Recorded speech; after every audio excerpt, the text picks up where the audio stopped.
بسم اللہ الرحمن الرحیم۔ السلام علیکم۔ سلطان محترم ایک دم ہڑبڑا کر اپنے بستر سے اٹھے۔ ان کے ماتھے پر شدید پسینہ آ رہا تھا اور گھبراہٹ سے برا حال تھا۔ ان کے ساتھ ایسا کبھی کبھار ہی ہوتا تھا کہ وہ اپنے رات کے پہر ہڑبڑا کر اٹھ جاتے۔ ایسا تب ہوتا تھا جب انہیں کوئی بھیانک خواب ستاتا تھا اور ان کو سونے نہیں دیتا تھا۔ آج بھی انہوں نے ویسا ہی ایک بھیانک خواب دیکھا تھا۔ سلطان محترم نہ صرف ایک عظیم سلطان تھے بلکہ انہیں سچے خواب بھی آتے تھے، اور انہیں جو بھی خواب رات کے پچھلے پہر آتا تھا اس کی کچھ نہ کچھ وجہ ضرور ہوتی تھی، کیونکہ اگلے ہی دن دربار میں اس طرح کا کوئی نہ کوئی معاملہ پیش آنے والا ہوتا تھا جو انہیں خواب میں دکھایا جاتا تھا۔ ویسے تو وہ ہر پچھلی رات کو اٹھ کر تہجد پڑھ لیا کرتے تھے، مگر آج اچانک سے گھبراہٹ کے مارے ان کی آنکھ کھل گئی تھی۔ انہوں نے کھڑکی سے باہر جھانک کر دیکھا تو بھی اندھیرا پھیلا ہوا تھا۔ شاید تہجد کا وقت قریب تھا۔ وہ اٹھے اور وضو کر کے مصلے پر کھڑے ہو گئے۔ ہمیشہ کی طرح انہوں نے تہجد کے نوافل پڑھنے کے بعد اپنی رعایا کے لیے خاص دعا کی، کیونکہ ہر سلطان کی یہ ذمہ داری ہوتی ہے کہ وہ اپنی سلطنت میں بسنے والے لوگوں کا خیال رکھیں۔ یقیناً اگلے جہاں انہیں اپنے رب کے سامنے اپنی رعایا سے متعلق ہر چھوٹے سے چھوٹے مسئلے اور ہر سوال کا جواب دینا پڑے گا، تب ان کی نمازیں رائیگاں نہیں جائیں گی۔ اگر وہ رب کی کسوٹی پر پورا اتریں گے تو اس لیے وہ ہر تہجد کے بعد خاص طور پر اپنی رعایا کے لیے دعا مانگتے تھے۔ وہ یہ بھی دعا مانگتے تھے کہ آج جو بھی درباری اور جو بھی سوالی ان کے دربار میں آئے، سلطان ان کا مسئلہ تحمل سے، بردباری سے اور انصاف سے حل کر دیں۔ ایسا کبھی ہوا نہیں تھا کہ سلطان کے دربار سے کوئی بھی سوالی خالی لٹایا جاتا، کیونکہ وہ ہر تہجد میں اپنے رب سے یہی دعا مانگتے تھے کہ انہیں عوام کی نظروں میں سرخرو رکھنا۔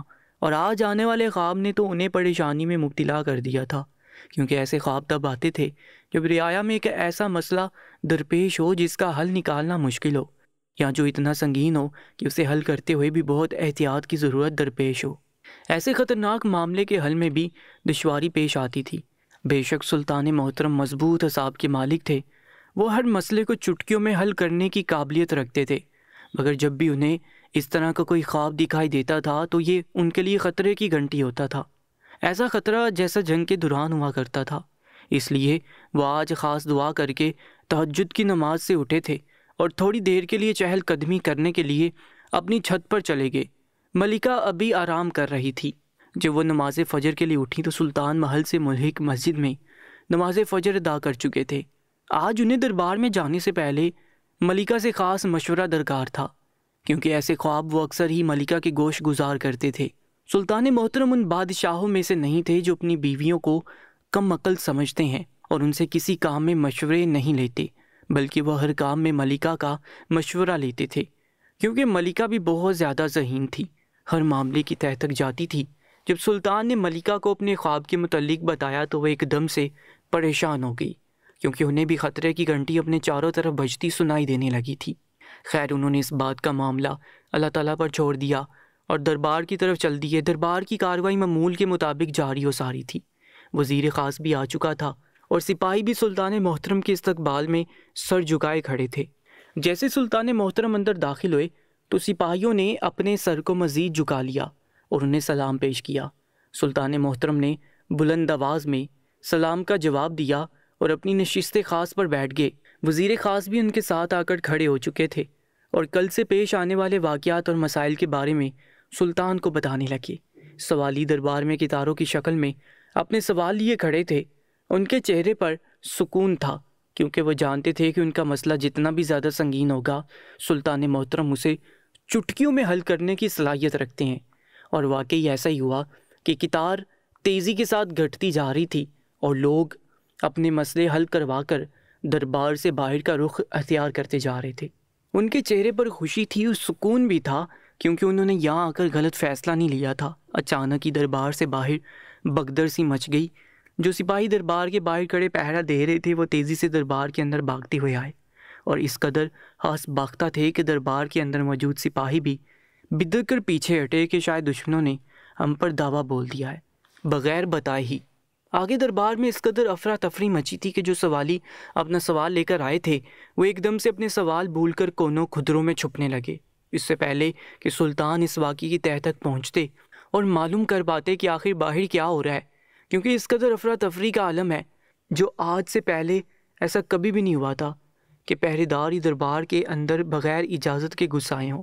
اس سے پہلے کہ وزیر خاص دربار کے باہر جا کر معاملے کی سنگینی کا پتہ لگاتے اور سپاہیوں کو تعینات کرتے کہ دشمنوں پر جوابی وار کے لیے تیار ہو جائیں، اچانک ہی ایک ایسا واقعہ رونما ہوا کہ سب کی آنکھیں پھٹی کی پھٹی رہ گئی، کیونکہ انہوں نے آج تک ایسا منظر نہیں دیکھا تھا جیسا ان کی آنکھیں دیکھ رہی تھیں۔ سلطان معظم اپنی نشست سے اٹھ بیٹھے، کیونکہ ایسے مناظر بیٹھ کر نہیں دیکھے جا سکتے، ان کے لیے بہت بڑی ہمت اور جگرے کی ضرورت تھی۔ سلطان محترم کو ایک دم سے اپنا رات والا خواب یاد آ گیا جو انہوں نے دیکھا تھا، اور انہیں تب بھی احساس ہو گیا تھا کہ یہ خواب کوئی معمولی خواب نہیں۔ انہوں نے خواب میں ایک عورت کو دیکھا تھا جس کے جسم کو کتے نوچ رہے تھے، اور اس کے کپڑے اس قدر پھٹ چکے تھے اور وہ اس قدر چلا رہی تھی، مدد کے لیے پکار رہی تھی کہ کوئی بھی اسے دیکھتا تو شاید گش کھا کر گر پڑتا۔ سلطان محترم کیا دیکھتے ہیں کہ وہ کتے عام کتوں سے بہت مختلف تھے، بلکہ وہ ایسے کتے تھے جو کہ کسی خاص مقصد کے لیے تیار کیے جاتے ہیں، اور وہ اس عورت کو یوں نوچ رہے تھے جیسے آج تو اس کی ہڈیاں تک چبا جائیں گی۔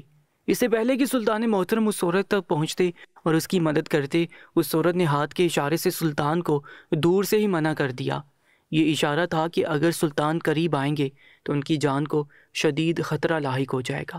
اچانک ہی سلطان محترم کی آنکھ کھل گئی تھی، اور آج دربار میں اسی خواب کو حقیقی شکل میں دیکھ کر وہ ایک دم سے سکتے میں آ گئے تھے، کیونکہ پہلے جو بھی انہیں خواب آتے تھے وہ ایک اشارہ ہوتے تھے کسی بھیانک اور خطرناک پیش آنے والے واقعے کا، مگر یہ خواب تو حقیقی شکل میں ویسا ہی بن کے آیا تھا جیسا انہوں نے دیکھا تھا کہ ایک عورت دربار میں بھاگتی ہوئی داخل ہو رہی تھی۔ اس کے کپڑے جگہ جگہ سے پھٹے ہوئے تھے جس سے اس کا جسم نمایاں ہو رہا تھا، اور جسم سے خون کے تازہ قطرے فرش پر گر رہے تھے اور دربار کو داغدار کر رہے تھے۔ سپاہیوں نے یہ منظر دیکھا تو فوراً ہی اپنی نگاہیں جھکا لیں، کیونکہ وہ عورت کافی زیادہ تشویشناک صورتحال میں تھی۔ اسے دیکھنا احترام کے اور تقدس کے خلاف بات تھی جو انہیں سلطان محترم کی صحبت سے ملا تھا، اس لیے انہوں نے فوراً ہی اپنی نظریں جھکا لیں اور تھر تھر کانپنے لگے۔ مگر تھوڑی دیر بعد 2-3 کتے بھی دربار کے اندر بھونکتے ہوئے داخل ہوئے۔ وہ شاید اس عورت کے پیچھے پڑے تھے اور اس کا پیچھا کرتے ہوئے آئے تھے۔ راستے میں انہوں نے اس عورت کو نوچا بھی تھا جس سے اس کے کپڑے جگہ جگہ سے پھٹ گئے تھے، مگر نہ جانے وہ کیسے ان بھیڑیے نما کتوں سے بچ کر دربار تک پہنچی تھی۔ بے شک یہ اس عورت کی ہمت ہی تھی۔ اس سے پہلے کہ وہ کتے دربار میں موجود ہر کسی کا تیا پانچا کر دیتے، اچانک سے سارے سپاہی ان کتوں پر حملہ آور ہوئے اور انہیں اپنے قبضے میں کر لیا۔ بڑی مشکل سے دربار کی صورتحال کچھ سنبھلی تھی۔ جب سپاہی ان کتوں کو لے کر وہاں سے چلے گئے تو سلطان محترم بھی اپنا سانس بحال کرنے کے لیے لمبے لمبے سانس لینے لگے اور آہستہ آہستہ اس عورت کے قریب چل کر آنے لگے۔ وہ عورت جس کی عمر تقریباً 35 سے 40 برس کے درمیان تھی، وہ تھر تھر کانپ رہی تھی۔ شدت جذبات سے اس کی آنکھیں ڈبڈبا رہی تھیں، یوں لگتا تھا جیسے ابھی پھٹ پڑے گی۔ ایک دم سے اس نے سلطان محترم کے سامنے اپنے ہاتھ جوڑ لیے اور گھٹنوں کے بل بیٹھ گئی۔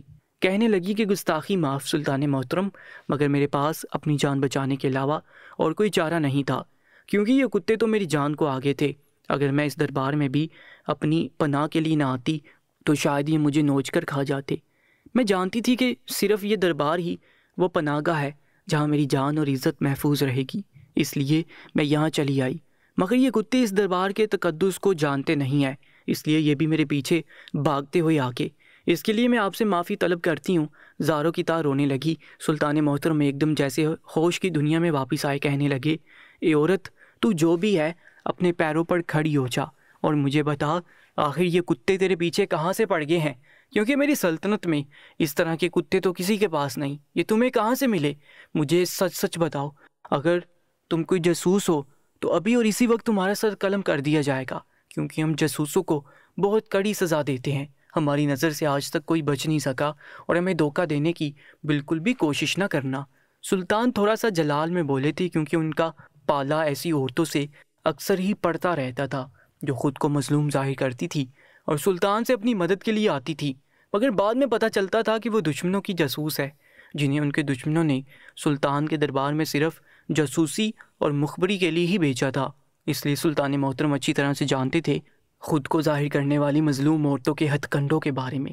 اس لیے سامنے نظر آنے والی عورت کے ظاہری حلیے سے دھوکہ کھانے کی بجائے وہ اپنی آواز میں جلال پیدا کر کے گویا ہوئے، جس پر وہ عورت مزید آبدیدہ ہوگی۔ کہنے لگی کہ سلطان محترم، میں آپ کے جلال سے خوب واقف ہوں، یہ بات اچھی طرح سے جانتی ہوں کہ آپ کس قدر باریک بین ہیں، کہ معصوم چہرے کے پیچھے چھپے گنونے نقاب اتارنے میں بہت ماہر ہیں، مگر آپ میری اچھی طرح سے چھان بین کروا سکتے ہیں۔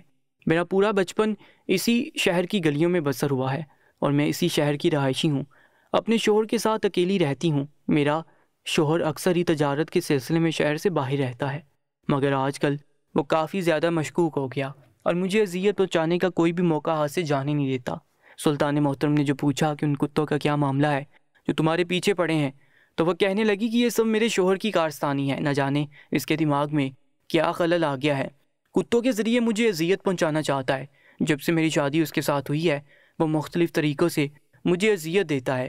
حالانکہ میری اس کے ساتھ شادی محبت کی شادی تھی اور شادی کے پہلے 2-3 سال ہمارا عشق بالکل لیلا مجنوں کی طرح تھا، پھر ایک دم سے وہ شہر سے باہر کسی کام کے سلسلے میں چلا گیا۔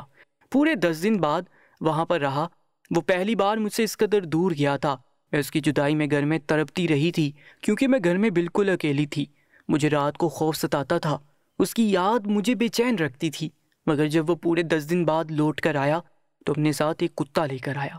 مجھے کہنے لگا تم اس کتے کی دیکھ بھال کرو کیونکہ یہ تمہاری حفاظت کرے گا، دشمنوں سے تمہیں بچائے گا، کیونکہ دشمن ہر وقت ہماری طاق میں بیٹھے ہیں۔ میں ایک دم سے حیران ہوئی، اپنے شوہر سے دریافت کیا کہ آخر کن دشمنوں کی بات کر رہے ہیں، کیونکہ ہمارے عظیم سلطان اپنی سلطنت کے اندر کسی بھی دشمن کو گھسنے نہیں دیتے اور ہر طرح کے دشمنوں سے سلطنت کو محفوظ رکھا ہوا ہے تاکہ ان کی عوام آزادی سے سانس لے سکے۔ آپ کو ایک دم سے کیا خطرہ لاحق ہو گیا ہے؟ تو میرے شوہر نے پہلی بار مجھے غصہ دلایا اور غضبناک انداز میں بولا، جو میں جانتا ہوں وہ تم نہیں جانتی، تم ایک کم عقل جذباتی عورت ہو، اس لیے مجھ سے زیادہ سوال مت کرو۔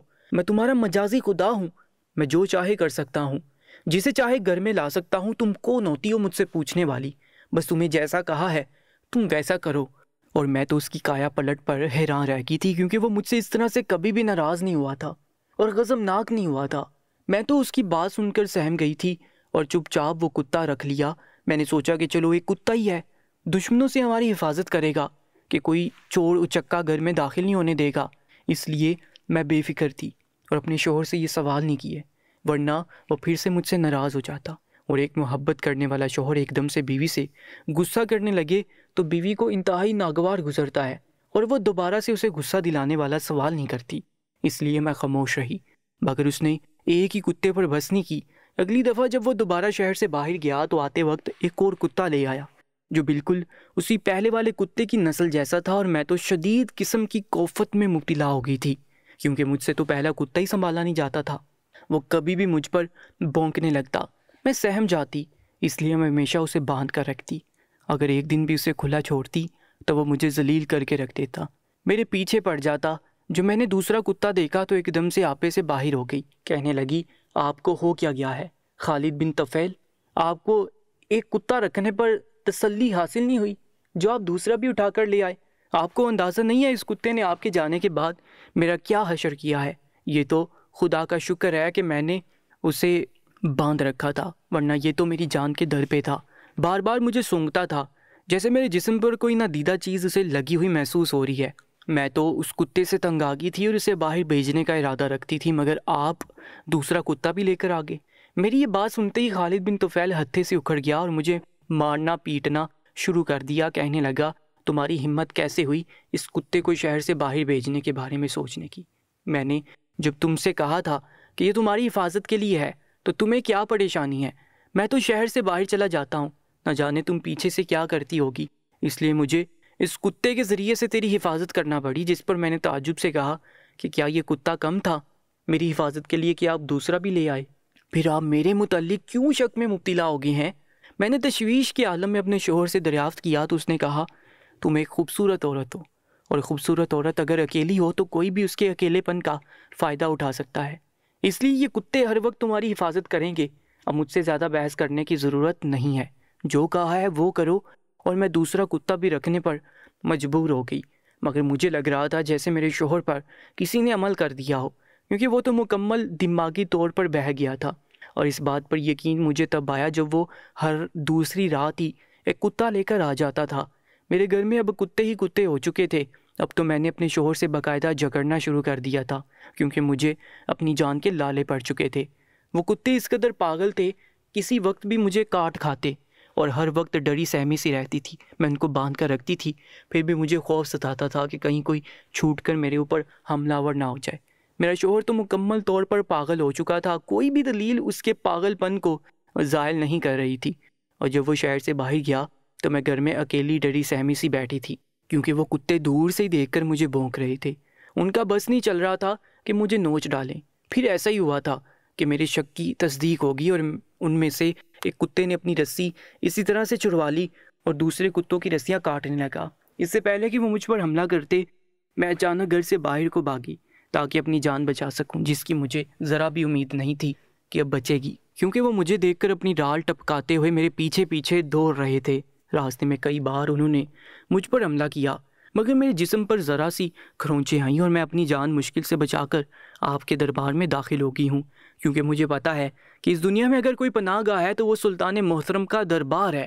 اس میں مجھے کوئی خطرہ نہیں لاحق ہوگا، مگر مجھے نہیں معلوم تھا کہ وہ کتے اتنے گستاخ ہوں گے کہ سلطان محترم کے دربار کے اندر گھس جائیں گے۔ اس لیے میں آپ کے آگے ہاتھ جوڑ کر اپنے گناہوں کی معافی مانگتی ہوں، کیونکہ جب انسان کو اپنی جان بچانے کے لالے پڑ جائیں تو اسے کچھ بھی نہیں سوچتا کہ وہ کیا صحیح کر رہا ہے اور کیا غلط۔ اپنی بات مکمل کر کے وہ پھر گھٹنوں کے بل بیٹھ گئی، سلطان محترم کے سامنے ہاتھ جوڑ کر ان سے معافی مانگنے لگی۔ سلطان محترم عورت کی عجیب و غریب سی کہانی سن کر ایک دم سے سوچ و بچار کا شکار ہو گئے۔ واقعی یہ ایک ایسا مسئلہ تھا جس کا حل وقتی طور پر سوجنا مشکل تھا۔ اس سے پہلے سلطان محترم نے اس عورت کی چھان پھٹک کروائی کہ وہ کون ہے اور کیا واقعی وہ اس شہر میں کئی سالوں سے رہ رہی ہے، کیونکہ اگر وہ جاسوس نکلی تو سلطان محترم اسے کڑی سے کڑی سزا دلوانے والے تھے۔ مگر سپاہیوں نے آ کر سلطان محترم کا شک دور کر دیا، کیونکہ وہ عورت واقعی مظلوم تھی۔ اس کا شوہر لاپتہ تھا، اور عورت کے کہنے کے مطابق اس کے شوہر نے آج رات کو پھر گھر میں آنا تھا اور ایک کتا لے کر آنا تھا۔ سلطان محترم نے اس عورت کو کہا کہ تم گھر چلی جاؤ اور اپنے شوہر کا انتظار کرو، اور وہ ایک دم سے گھبرا گئی، کہا کہ مجھے اس ظالم شخص کے حوالے مت کریں، اگر اسے پتہ چل گیا کہ میں نے اس کے کتے بھگا دیے ہیں تو وہ مجھے جیتے جی مار دے گا۔ سلطان محترم نے کہا کہ اس بات کی نوبت ہی نہیں آئے گی، اس لیے تم فی الحال گھر چلی جاؤ، آج ہی تمہارا شوہر اپنے جرم کی سزا پائے گا اور پکڑا جائے گا کہ آخر اس نے ایک معصوم بیوی پر اتنا بڑا ظلم کیوں کیا اور کیوں اسے دربدر کر کے رکھ دیا۔ وہ عورت تو ڈرتے ڈرتے اپنے گھر سے چلی گئی، مگر وہ سارے کتے سلطان محترم کے قبضے میں آ چکے تھے۔ سلطان محترم کے ذہن میں اب ایک ہی ترکیب تھی جس پر عمل کرنے کے بعد وہ دودھ کا دودھ اور پانی کا پانی سامنے لانا چاہتے تھے کہ آخر وہ شخص اپنی بیوی کے ساتھ اس طرح کا ظلم کیوں کر رہا تھا۔ اگر تو وہ واقعی کوئی پاگل تھا تو اس کا علاج کروایا جائے، مگر اگر وہ یہ سب کچھ جان بوجھ کر اپنی بیوی کو تنگ کرنے کے لیے کر رہا ہے تو اسے کڑی سے کڑی سزا دی جائے، کیونکہ اس ریاست میں کسی کو بھی کسی دوسرے انسان پر ظلم و زیادتی کرنے کی اجازت ہرگز نہیں تھی۔ اسی رات اپنے منصوبے اور تدبیر کے تحت سلطان محترم نے اپنا حلیہ ایسا بنا لیا کہ دیکھنے سے یوں لگتا تھا جیسے وہ کوئی فقیر ہو۔ پھٹے پرانے کپڑے پہن کر ان کتوں میں سے کتے کی رسی کو تھاما اور گلیوں میں گشت پر نکل پڑے۔ وہ دیکھنا چاہتے تھے کہ ان کتوں میں کیا خاص بات ہے، اور اس عورت کا شوہر جب ان کے ہاتھ میں اس کتے کی رسی کو دیکھے گا تو اس کا رد عمل کیا ہوگا۔ اسی طرح وہ جان لیں گے کہ اصل ماجرا کیا ہے اور معاملے کی تہہ تک پہنچ جائیں گے۔ جو وہ مصر کی گلیوں میں گشت کرنے میں مصروف تھے اور اس کتے کو ایک لمبی رسی ڈال کر پکڑ رکھا تو وہ ایک ایسی گلی سے گزرے جہاں اس عورت کا گھر بھی تھا۔ وہ بار بار اس گلی کا چکر کاٹ رہے تھے، کیونکہ عورت کے بتائے گئے وقت کے مطابق اس کے شوہر کو اسی وقت میں آنا تھا۔ چاند کی روشنی پورے جوبن پر پھیلی تھی اور ہر طرف ہو کا عالم تھا۔ وہ کتا بار بار اپنی رسی کو چھڑوانے کی کوشش کر رہا تھا، جیسے اس گلی میں آتے ساتھ ہی وہ تاولا ہو جاتا تھا اور ادھر ادھر کچھ سونگنے لگتا تھا، جیسے کوئی خوشبو ہو جو اسے پاگل کر رہی ہو۔ مگر سلطان محترم نے اس کی رسی کو مضبوطی سے تھام رکھا تھا۔ انہیں کچھ غیر معمولی پن کا احساس شدت سے ہو رہا تھا۔ ان کی چھٹی حس کسی ایسی انہونی بات کا احساس دلا رہی تھی جسے جاننے کے بعد شاید کوئی بھی اپنے ہاس کھو بیٹھتا، مگر سلطان محترم نے خود کو ہرانے والی صورتحال کے لیے تیار کر لیا تھا۔ انہوں نے اپنی زندگی میں بہت ساری انہونی باتیں اور انہونے واقعات دیکھ رکھے تھے، اس لیے وہ ہر صورتحال کے لیے تیار تھے، مگر انہیں علم نہ تھا کہ وہ اس عورت کا مسئلہ حل کرتے کرتے خود کس قدر جوخم میں گرفتار ہونے والے تھے، کیونکہ یہ ایک ایسا جال تھا جس میں وہ خود ہی پھنسنے والے تھے، کیونکہ وہ کتے عام کتے نہیں تھے اور نہ ہی وہ عورت ویسی تھی جیسی نظر آتی تھی۔ یہ سب ایک چال تھی جس میں سلطان محترم بری طرح سے پھنسنے والے تھے، کیونکہ وہ بالکل اکیلے تھے، ان کے ساتھ کوئی سپاہیوں کی فوج نہ تھی، اور یہی تو منصوبہ تھا۔ اچانک ہی سلطان محترم کو شدت سے اس بات کا احساس ہوا کہ وہ کس قدر بے وقوفی کر بیٹھے ہیں، کیونکہ جیسے ہی انہوں نے پیچھے مڑ کر دیکھا تو ان کے پیروں تلے سے زمین سرک گئی، کیونکہ ایسا تو انہوں نے سوچا تک نہ تھا، کیونکہ جس رسی کے ساتھ وہ کتا بندھا ہوا تھا اس رسی کے ساتھ تو سلطان محترم سے ایک بہت بڑی غلطی ہو گئی تھی، جس کا خمیازہ شاید پوری سلطنت کو بھگتنا پڑے گا۔ اچانک ہی کال کوٹھی کا دروازہ کھلا اور روشنی اندر داخل ہوئی، مگر روشنی کے ساتھ ایک ہیولا سا بھی تھا۔ ایک سیاہ چہرے میں ملبوس نسوانی وجود بھی اندر داخل ہو چکا تھا۔ وہ بھی کھلکھلا کر ہنس رہی تھی، جیسے اس کا تیر ٹھیک نشانے پر جا لگا ہو، کیونکہ جس عورت کو سلطان محترم مظلوم اور بے بس سمجھ رہے تھے، وہ عورت ایک بہت بڑی چال باز نکلی۔ وہ ان کے سب سے بڑے دشمن خاقان ابن مجیب کی اہلیہ تھی، جسے خاقان نے ہی مصر سے بھیجا تھا تاکہ مصر کے اندر رہ کر بھی وہ ایک ایسی چال چلے کہ سلطان بالکل بے بس ہو جائیں اور اپنے ہی ملک میں قید ہو جائیں، اور اس کے بعد خاقان ان پر اپنی پوری فوج کے ساتھ حملہ آور ہو جائے۔ اس کے لیے خاقان ابن مجیب کی بیوی نے کچھ عرصہ مصر میں اس گھر کی تلاش میں گزارا جہاں ایک ایسی عورت رہتی ہو جو بالکل تنہا ہو، جس کے آگے پیچھے کوئی نہ ہوتا۔ اس عورت کو راستے سے ہٹا کر وہ اس کی جگہ اس کے گھر پر قبضہ کر سکے اور پھر سلطان کو دھوکے اور فریب سے اپنے گھر تک اکیلے لا سکے تاکہ ان پر حملہ کرنا آسان ہو جائے، کیونکہ اس کے نزدیک اکیلا سلطان بھلا کیا کر سکتا تھا۔ اس لیے اس نے چند کتوں کا سہارا لیا۔ وہ کتے بھی اس نے اپنے جاسوسوں سے اپنے ملک سے منگوائے تھے، جن کو خاص ٹریننگ دی گئی تھی کہ کیسے سلطان کے سامنے ان عورتوں پر حملہ کرنا ہے، تاکہ سلطان اس کی گھڑی گئی کہانی پر یقین کر کے اس کی مدد کے لیے اکیلی اس کے گھر کی جانب نکل پڑیں، کیونکہ وہ اس بات سے واقف تھی کہ اکثر سلطان بھیس بدل کر اپنی رعایا کے مسئلے حل کرنے نکل کھڑے ہوتے ہیں۔ اس لیے وہ اس گھر میں گات لگائے سلطان کا انتظار کر رہی تھی، اور واقعی اس کا شک درست نکلا تھا، کیونکہ سلطان خود ہی معاملے کی تہہ تک پہنچنے کے لیے بالکل اکیلے وہاں تک آئے تھے، اور وہ کتا بھی اپنے ساتھ لائے تھے جسے اس عورت نے ٹریننگ دے رکھی تھی۔